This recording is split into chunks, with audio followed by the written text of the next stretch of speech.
बिस्मिल्लाहिर्रहमानिर्रहीम। अस्सलाम वालेकुम। आज मैं एक अहम बात करना चाहता हूँ। वो कहते हैं कि इंसान की इज़्ज़त जो है ना वो उसके अखलाक में है। सिर्फ अच्छे कपड़े पहनने से जो है ना इंसान की इज़्ज़त नहीं बढ़ती है। अच्छे कपड़े तो मुर्दे के जिस्म पे भी जो है ना लोग पहनाते हैं, लेकिन मुर्दे पे अच्छे कपड़े जो है ना वो अच्छे नहीं लगते। तो इंसान की अगर खूबसूरत ही है तो वो उसके अच्छे अखलाक में।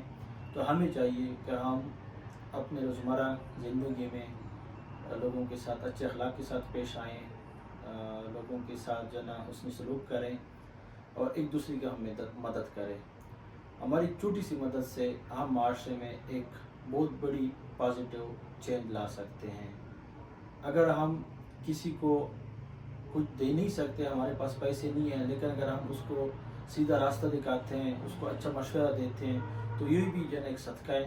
तो हमें जो है ना खुश अखलाकी का दामन हाथ से नहीं जाने चाहिए। हमें जो है ना जहाँ भी हम रहें अपने अखलाक का मुजाहरा करना चाहिए। इससे हमारे असल नस्ल का, हमारे ख़ानदान का वो सारा जो है ना वो हमारे अखलाक जो है ना हमारा पता बता देता है। तो हम जहाँ भी रहें हम अखलाक का मुजाहरा करें और करें। वस्सलाम।